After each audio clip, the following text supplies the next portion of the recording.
हर हर महादेव, जय भोलेनाथ। नमस्कार दोस्तों, आप सभी का स्वागत है धर्म ज्ञान के मार्ग में।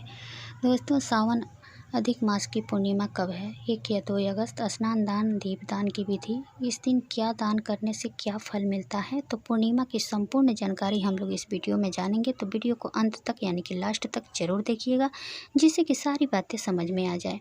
अभी तक आप लोग अगर मेरे चैनल को सब्सक्राइब नहीं किए हैं, आप लोग अगर हमसे जुड़ना चाहते हैं तो मेरे चैनल को सब्सक्राइब कर लें, साथ ही घंटी दबा लें, जिससे कि जो भी वीडियो मैं अपलोड करूं सबसे पहले आप तक पहुंचे। तो चलिए मैं देर न करते हुए इस वीडियो को शुरू करती हूं। दोस्तों, मल मास या अधिक मास महीने का स्वामी भगवान विष्णु को माना जाता है। इस महीने में विधि विधान से भगवान विष्णु की पूजा करने का विधान है। आपको बता दें कि मल मास महीने की शुरुआत 18 जुलाई से हो चुकी है। हिंदू धर्म में अधिक मास महीने का विशेष महत्व माना जाता है। अधिक मास का अभी शुक्ल पक्ष चल रहा है। शुक्ल पक्ष का आखिरी दिन पूर्णिमा तिथि होती है, ये हम सभी जानते हैं। अधिक मास की पूर्णिमा पर पवित्र नदी में स्नान, मंत्र जप, ध्यान, दान, पुण्य आदि शुभ काम करने से विष्णु जी के संग माँ लक्ष्मी बेहद प्रसन्न होती हैं और माँ यानी कि आप पर सदैव उनकी कृपा बनी रहती है। तो चलिए जानते हैं अधिक पूर्णिमा यानी कि अधिक मास की पूर्णिमा से जुड़ी महत्वपूर्ण बातें। दोस्तों, अधिक मास 3 साल में एक बार आता है। इस क्रम में अधिक मास की पूर्णिमा भी 3 साल में एक बार आती है। मान्यता के अनुसार इस दिन गंगा स्नान करने से अमृत की प्राप्ति होती है। ग्रह जीवन दोष से मुक्ति पाने के लिए अधिक मास की पूर्णिमा पर अन्न, धन, वस्त्र, छाता, चप्पल, चावल का दान करना उत्तम और कल्याणकारी माना गया है। अधिक मास की पूर्णिमा पर सत्यनारायण भगवान की कथा करने वालों के घर में खुशियां का आगमन होती है। इसके साथ ही घर के सभी सदस्यों में आपस में प्रेम बढ़ता है। तो इस दिन सत्यनारायण भगवान की कथा हमें अवश्य ही सुनना चाहिए, पंडित जी के मुख से अपने घर पर बुलाकर। दोस्तों, कुछ उपाय है जो पूर्णिमा के दिन हम कर लेते हैं तो हमारे घर में कभी धन धान की कमी नहीं होती है और हमारा परिवार जो है हमेशा खुशहाल रहता है। तो चलिए उस उपाय के बारे में हम लोग जान लेते हैं कि कौन से उपाय हैं जो हमें करना चाहिए, इस दिन जरूर करना चाहिए। मान्यता के अनुसार आज के दिन पीपल के पेड़ पर माता लक्ष्मी का आगमन होता है, अतः माता लक्ष्मी को प्रसन्न करने के लिए पीपल की जड़ में मीठा जल अर्पित हमें अवश्य करना चाहिए। इस दिन माँ लक्ष्मी की कृपा पाने के लिए अधिक परेशानी से जूझ रहे हैं तो आज रात चंद्र दर्शन करने के बाद उन्हें दूध, गंगा जल और अक्षत मिलाकर अर्घ दें। फिर वहीं चांद की रोशनी में आप एक आसन लगाइए और बैठ जाइए और इन मंत्रों का जाप कीजिए। मंत्र है इस प्रकार: ओम सोम सोमाय नमः, ओम सोम सोमाय नमः। यह चंद्रदेव का मंत्र है। इस मंत्र का जाप हमें पूर्णिमा के दिन अवश्य ही करना चाहिए। दोस्तों, इस उपाय को करने से ऐसा माना जाता है कि अन्न, धन, लक्ष्मी यानी कि धन धान की हमारे घर में कमी नहीं होती है और चंद्रदेव भी प्रसन्न होते हैं। तो इस मंत्र का जाप इस दिन हमें अवश्य करना चाहिए।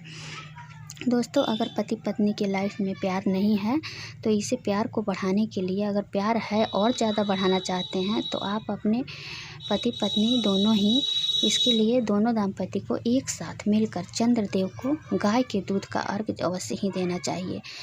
शाम के समय जब चंद्रदेव की हम लोग पूजा करते हैं उस समय पति पत्नी दोनों अर्घ दें। इस प्रकार करने से हमारे बीच जो दूरियां होती है वो कम होती है और ज़्यादा प्यार बढ़ता है पति पत्नी में।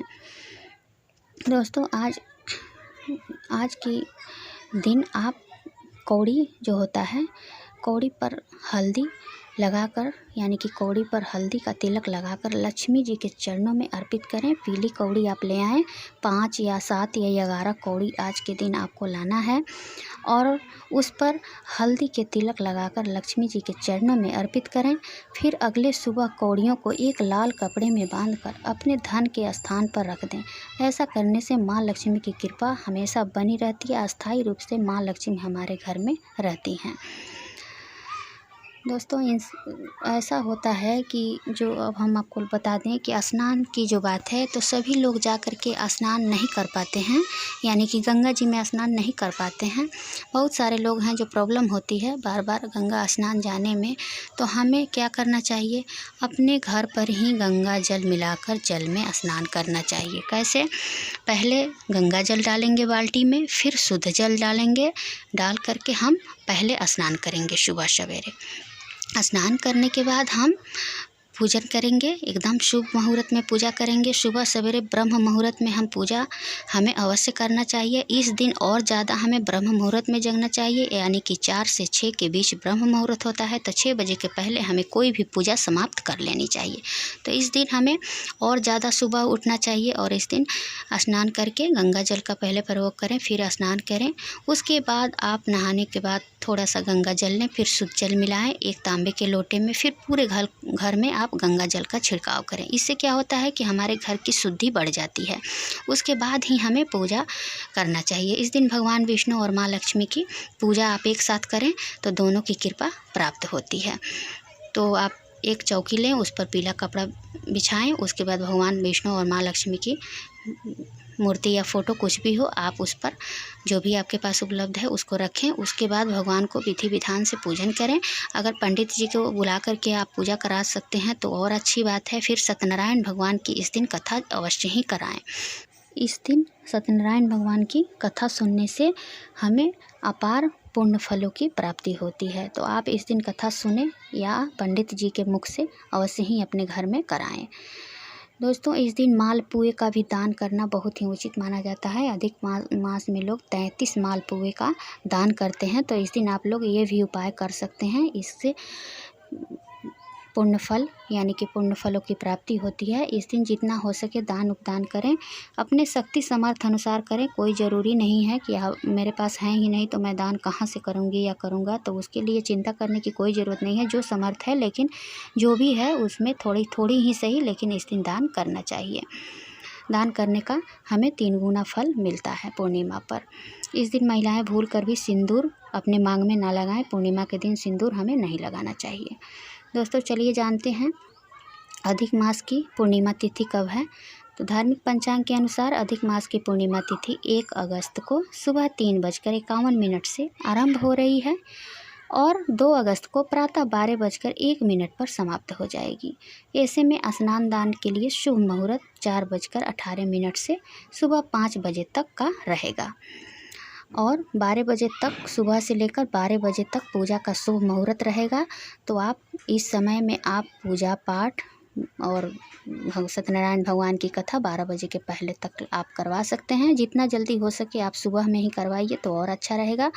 तो 12 बजे के पहले तक जो लेट करते हैं उनके लिए मैं बोल रही हूँ, जो लेट से आते हैं या लेट से कोई भी काम करते, तो 12 बजे के पहले आपको सभी पूजा को समाप्त कर लेनी चाहिए। तो ये थी पूर्णिमा की कुछ जानकारी। अगर हमसे कुछ छूट गया हो तो अगर आप कुछ डाउट है आप लोगों के मन में तो आप लोग कमेंट में पूछ सकते हैं। मैं उसका रिप्लाई तुरंत दे दूँगी, आप लोगों को बता दूँगी।